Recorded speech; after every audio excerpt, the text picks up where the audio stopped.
Hello, my friends. It's good to see you again. My name is Kojima. People call me Old Man Kojima. Today I want to tell you a story about my ancestors, the farmers of old Japan. They lived a long, long time ago, in a time called the Edo period.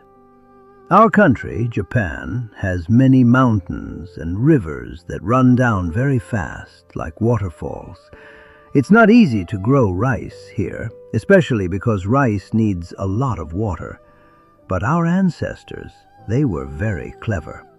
They found ways to grow rice even when there wasn't much water. They used their wisdom, their hands, and their hearts. Come, let's learn from them. Let's see how they made life grow from just a few drops of water.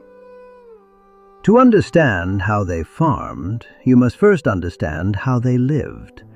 The Edo period, from about 400 years ago until about 150 years ago, was a special time. We didn't have big factories or machines. Everything came from nature, and everything went back to nature. We called it a biomass society. It means life was built on plants. Trees, grass, rice, they gave us everything.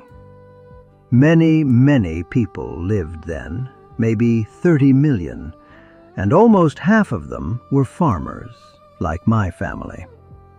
Rice was not just food for us, it was like money. We paid our taxes with rice, so growing rice well was very important. It meant life or death for our families and for the whole country. Farmers back then, they were more than just farmers. They were like engineers, scientists, and good neighbors all in one. They knew the land, the weather, and each other. Their lives were hard, yes, but they were also full of wisdom. They knew how to live with nature, not against it. Our rivers, as I said, they run fast, so keeping water was a big challenge. But our ancestors found clever ways. They built reservoirs, tameke, in the valleys. These were like big ponds that caught the rain and water flowing down the mountains. They were our water banks, saving water for when the sun was hot and the fields were dry. Many of these old ponds, over 100,000 of them, are still here today. They show us how smart our ancestors were. From these ponds and from the rivers, they dug canals, yosui. These were like small rivers, carefully planned to carry water to every rice field.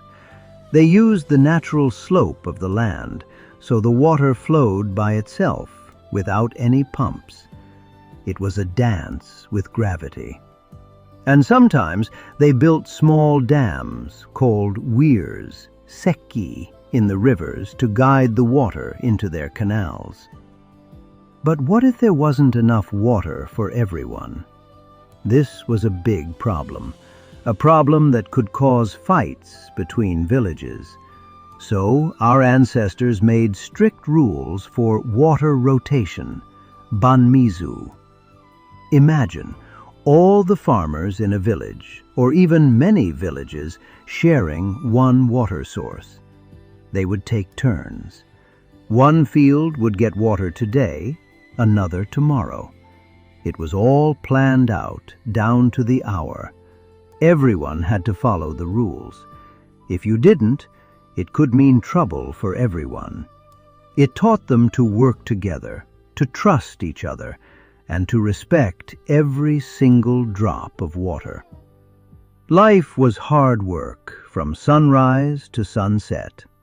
Almost everything was done by hand, or with the help of an ox or a horse. But this hard work made them very clever. They learned to use everything and waste nothing. They lived in harmony with the Satoyama, the forests and mountains around their villages. These weren't just pretty places, they were like big gardens. Farmers would go there to gather leaves, branches, and grass. They would mix these with animal waste to make compost, a rich fertilizer for their fields.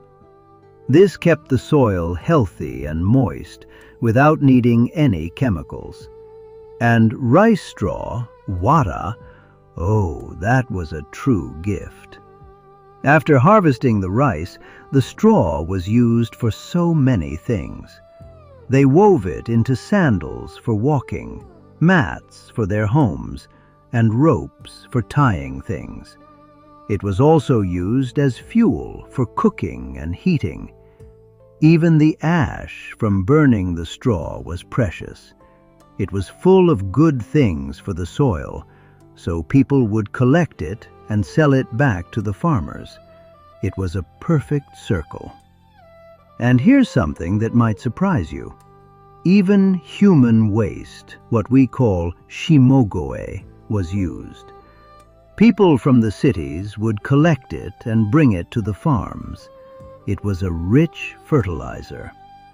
So the cities were like big factories that turned food into fertilizer for the farms. Because of this, the rivers in big cities like Edo, which is now Tokyo, were clean enough to drink from. Can you imagine that today? Our ancestors also knew their rice plants very well. They chose special kinds of rice that grew best in their own fields, some that could handle less water, some that liked certain soils. They wrote all this knowledge down in special books called nosho. They were true scientists of the soil. What does this old story tell us today? We live in a different world now, with many new problems. But the wisdom of our ancestors, it's still important. They showed us how to save water, how to use everything and waste nothing, and how to work together as a community. They teach us that being truly sustainable isn't just about new machines. It's about how we think. It's about respecting nature, helping our neighbors, and being clever with what we have. Their ancestors' wisdom is not just a story from the past. It's like a map for a better future, a future where we live in peace with our land and with each other. Thank you for listening to an old man's stories. What do you think? What can we learn from them? Tell me in the comments below. And please, if you like this story, give it a thumbs up and share it with your friends. Come back again soon for more old wisdom. Until next time, keep learning, keep growing, and keep remembering the old ways. Goodbye for now.